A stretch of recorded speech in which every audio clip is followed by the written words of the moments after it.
Alrighty, so I'm here at Friendship Baptist Church, and this is going to be the X32 overview.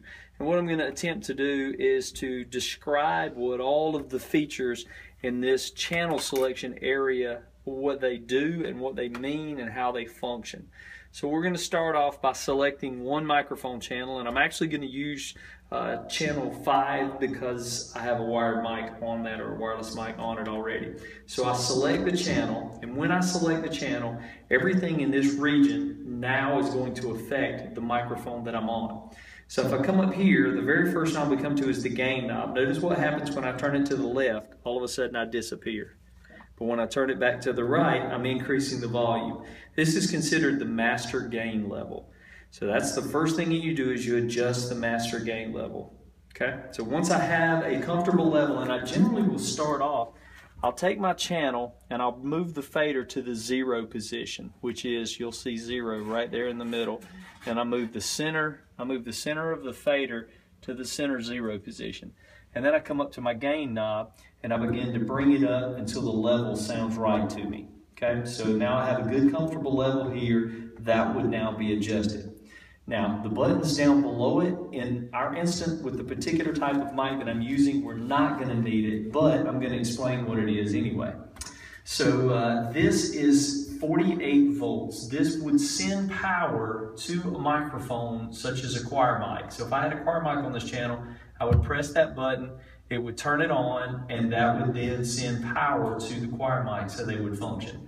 But on wireless mics and on corded mics, other than choir mics or condenser mics, you're not going to need that. This is a phase inversion button. Again, this is not something that we're going to need. When this is used is if you were going to mic, say, a drum. You're going to mic the top and the bottom of a drum. One mic would be in phase, one mic would be out of phase, so that when you hit the drum, the top mic picks up the strike, the bottom one's going to pick up the reaction of that, so you would set the mics out of phase. We're not going to use that at all for anything we're doing here. All right, the one right below that, this is the gate. Now, only on a drum set would you use this, and in your particular situation, you only have one mic on the drums, so again, you're not going to need it, but I'm going to explain it to you anyway. So I click on the button right here, which now is viewing it, and if you look over here on the fader, you'll see that it now pulls up the functionality of the gate. So first let me explain what a gate is. A gate, in essence, is saying you want to allow things to come in when the gate is open, and when the gate is closed, nobody gets in, okay? So in the sound realm, what it means is that if you and I were on two microphones side by side, and I want my mic to only pick me up, then I want to set it such that my mic is only turned on when I am right at it and it's loud enough. If you're talking on your mic, I don't want my mic to pick you up, and I would set a gate. So here's what I do. In order to turn on the function, you press the button.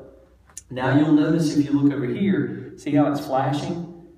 And every time that I talk and stop, it goes all the way down. Now I'm going to turn the gate to a really high point. Check, check, check. Notice how now I'm talking, but it's not picking me up. And that is because the blue button down here at the bottom, which is actually the level that I'm talking, is below the threshold. So since it's below the threshold, that means it's not going to allow the sound to go out to the system. But if I turn this knob to the left such that this bar goes on the other side of the blue line, you begin to notice that I'm starting to come through. And the further left that I go, the more I'm consistently through. See how it's now moving up and down? So if you have a microphone, let's just say, for instance, you're going to have 4 singers on the stage, and only one singer singing at a given time. You don't want the other microphones on the stage to create feedback. So what I do is I would turn the gate on, and when the mic is sitting idle, I would have it such that you'll notice the red bar comes down, and that microphone is now off when I talk. So you don't hear me right now. But if I move it back over here, then all of a sudden you hear it a little bit. So what I want to do is I want it to be that this mic is only on if I'm talking right on it. If I move it off, it goes to gate, and now the mic's not on. But as soon as I pick it up and I start talking on it, the mic's hot again. So that's how you use a gate. Alrighty, so let's turn the gate back off right now on this one. Now what we have up here is frequency and dynamics. Let me look at that with my glasses here. Okay, this is a low cut. So let's view this. So anytime you want to view it, there's a view button next to every one of the features that are on the board. So we're going to click this view. And what this does, this gives me the ability to put a low frequency filter on it. And by turning the knob here, you can see at what frequency this is going to cut. Now, it's really important that we use this on microphones, because what will happen is you'll get a low feedback sometimes. You put the mic in the stand, it's sitting near a speaker, and all of a sudden it starts to, it just gets louder and louder. So by setting this, and I generally would set it on a vocal mic, probably somewhere around 80 to 100. So I just set this one at 82. I make sure that the button is pressed. You'll notice when the button is not pressed, the low cut is not lit. And when I do press it over here, that the low cut button is on. So that means that the low cut is now functioning on that particular channel. All right, the next one right below it is a compressor. This is a real cool feature, and I use this a lot. So we'll press the view button. What this does is this allows me to have 2 or 3 singers up there all singing.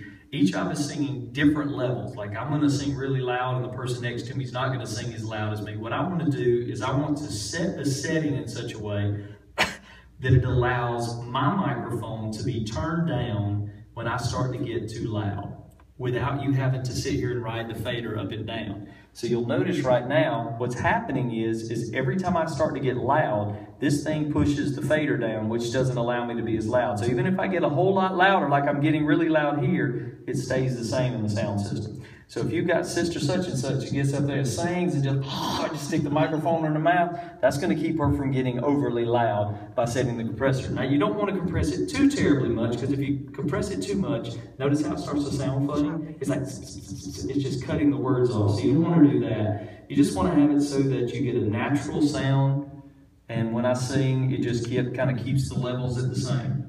Now, we have a couple of features over here on it. The attack is how fast you want it to happen.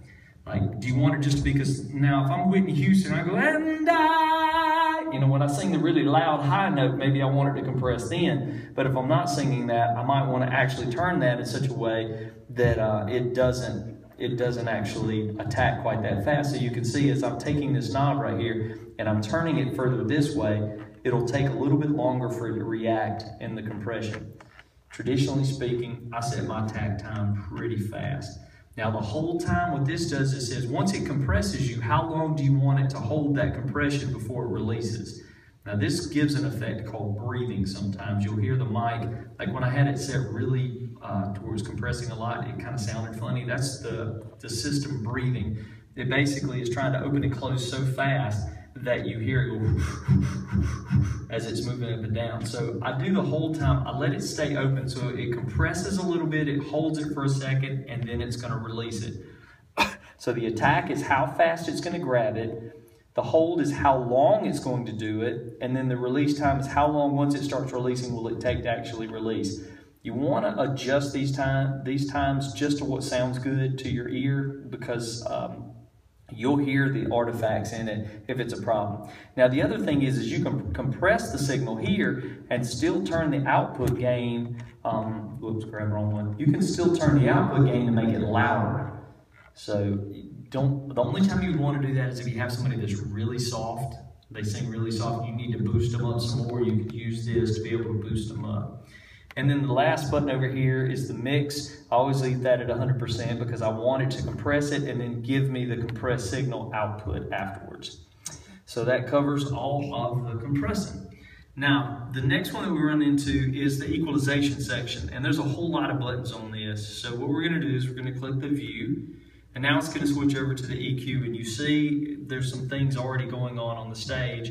And the things that are going on this equalization stage are based on which one of these buttons I have. Now, you'll notice that there is a line that comes up. As soon as I press a button, you'll notice the line comes up. I press the next button. So the buttons 1, 2, 3, and 4 actually follow button 1, 2, 3, and 4. So you'll see the button illuminate on the screen as I press these. So what happens is if I want to adjust the sound of the microphone, so this mic actually sounds really good, like it's equalized right this minute. Obviously a professional did it, and it sounds good. I'm just playing. But here's how you actually do that. So I would press the low frequency, and then when the line here is illuminated, what it gives me to do, the ability to do, is two things. You see the numbers down at the bottom. The lower the number, the lower the frequency. The higher the number, the higher the frequency. So like in this 40 to 100 hertz, this is basically going to be the kick drum, and it's also going to be things like if I'm going in the microphone, it's going to pick up some of those things as well. So the really low frequencies are here. This is mostly where people sound. This is what they sound like. You want to try to have this as natural sounding as possible, unless the person singing doesn't sound very good, and then you could manipulate this to make them sound better. 2K to 4K, that's generally where your feedback frequencies are. So if this mic has the tendency to feedback when you're standing in front of your monitor, in front of the sound system, that would be the spot to fix it. And then in the upper end of the range, that really just gives you clarity to your voice. It adds that high end back, so it makes it sound more clear. Now, so how do we adjust those things? So if I select the low end, you'll notice if I put my hand on this particular knob right here, what this does is this allows me to add to, which is what I'm doing right here, or turn it to the left and it takes it away. And you can hear the difference as you adjust the sound to what actually sounds pretty good. And so there. So then if I go to the mid frequency, you'll notice it jumped to number 2 here. Now watch if I take and I dial this down, check, check, check, check, check, check, check, or I add this more to it, you notice the difference in the sound as you listen. Now, you may have noticed as I did that, the first one was kind of a bigger area. When I pressed the low button and I turned it, notice how there's a much bigger hump in it? But yet when I press the next one, it seemed to be a really small one, okay?